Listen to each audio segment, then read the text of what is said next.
Hello, UCAR. Peter Christensen here, coming to you from the CEO's desk. Wanted to talk to you today about something that came out of the mid-year meeting. So the NAR a week or two ago had their mid-year meetings in Washington, D.C. And there were some big votes that went on. But one of the interesting things that was maybe a little downplayed came from the Code of Ethics.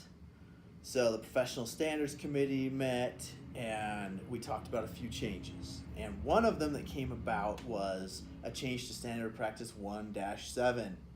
I know you all know it by heart, but I'll recap it anyway. It says that you have to continue submitting offers to your seller as a listing agent, right? Super important. Well, we know in this market, sometimes it's tough. There are multiple offers going on. It's hard to know as a buyer's agent whether or not your offer got through. It always should. It always should. The seller is the one who has the prerogative to accept or decline offers, not the listing agent, right? We all know that. But sometimes we wonder. And so common hotline call is, or question in a class might be, hey, how do I know that it's being presented? And we can always request that we can present it to the seller personally, but they don't have to agree to that. And we can always request for a written response, in the form of a a rejection. If they're not going to take it, can you get the seller to sign a rejection? Again, not a requirement in the state of Utah. So it gets very difficult to know, to assure that the seller got it. And that'll always be a difficulty. But this new change will make it a little easier. So this change says now to 1-7, Standard Practice 1-7 in the Code of Ethics, basically says that a buyer's agent or brokerage can submit a written request to the listing agent that they verify that their offer has been presented to the seller.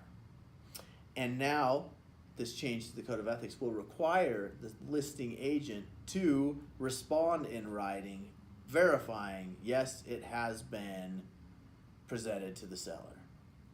And so, awesome.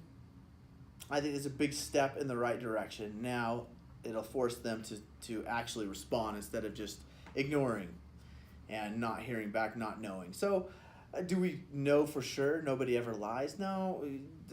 People, if they want to be deceptive, can be deceptive. So bad people will do bad things no matter what the rules say. But what this does help is that now an agent who may be busy, a listing agent, will have to respond, will have to take the time to stop, or maybe they wouldn't have.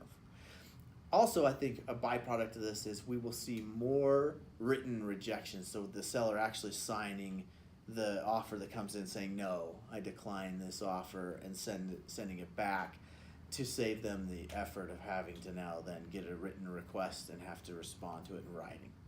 So hopefully that helps.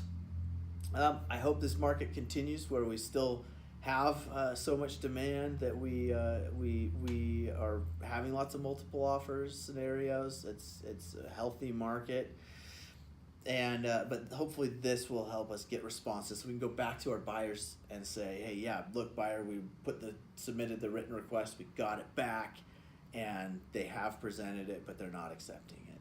So it's nice to have that information to go back to your buyer instead of going back saying, I emailed them, I texted them, and the listing agent hasn't gotten back to me. Now they'll have to do it, and otherwise it could be an ethics violation. So, good step in the right direction.